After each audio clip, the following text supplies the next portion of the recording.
When you don't get what others have, here's what you do. And everybody does this. You start to question the goodness of God in your own life.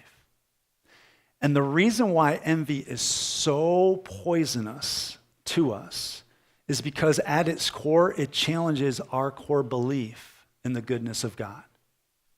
And that, to borrow the phrase of Psalm 73, is a slippery slope that you don't want to be on.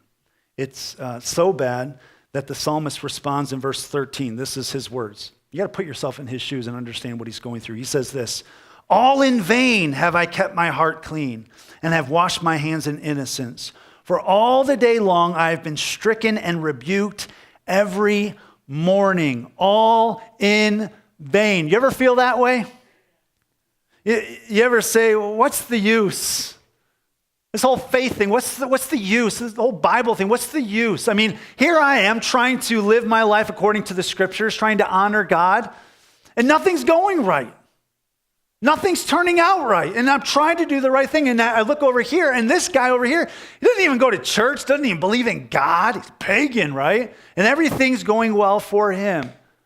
What's up with that God? What's the use? Because this whole faith thing really doesn't seem like it's working out that well. And before you know it, here's what happens. Doubt begins to creep into your heart, and doubt begins to overtake your heart. But look at this turning point. And hopefully we'll have a turning point as well in our lives with our perspective. But in verse 15, you'll notice a turning point as he's writing out his thoughts and thinking about his situation and circumstances. Verse 15 says, "If I had said, I will speak thus," in other words, as he's writing, he's like, if I actually said the things that I'm thinking right now, I would have betrayed the generation of your children. In other words, not good. Sometimes it's a really good discipline to actually write out your prayers, and this is one of the reasons why. Because as you're writing them out, sometimes you're looking at your words on the paper and you're like, oh, you idiot, like this isn't good. Because what you're thinking in your head isn't what you're feeling in your heart. Something's missing. Your reality isn't matching up with your faith right now. You've got to rethink this. And so that's what he's doing right here. He's realizing that he's been treating God, don't miss this please, he's been treating God as a means to an end rather than the end itself. I'm sure glad we don't do that today. Some people say, well, the Bible's just not relevant to my life. I read it, I don't understand. It doesn't even deal with my life. You're just not reading it. Because this is like he's writing a story about our life. Why, God? Come on, don't get all religious on me. You've done this before, right? I'm trying, God, I'm trying. And then you look over here, they're not trying, and they're doing pretty well. And you doubt, and you get discouraged. Probably because you do what most people do, and that is at some time you treat God as a means to an end rather than the means himself. So let me ask you a question. Are you serving God? Are you serving God to get more from him or simply because you want more of him? Those are two totally different approaches to God. Are you using God as a means to an end, or is God just simply the end?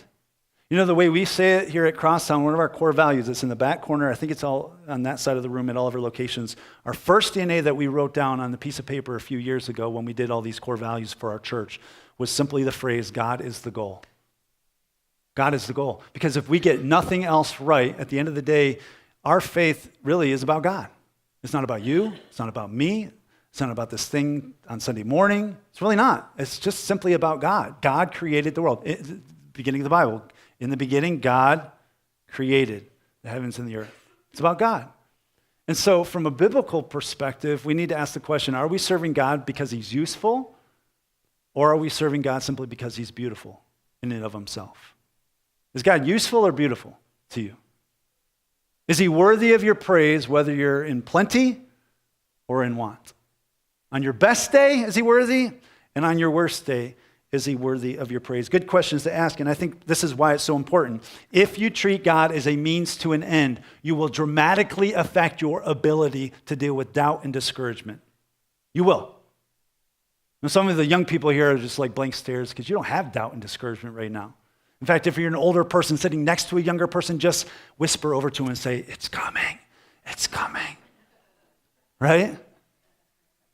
It's true, right? And even younger people sometimes deal with doubt and discouragement. But when you treat God as a means to an end, it will dramatically affect your ability to walk through that doubt and to see Jesus in a clearer way.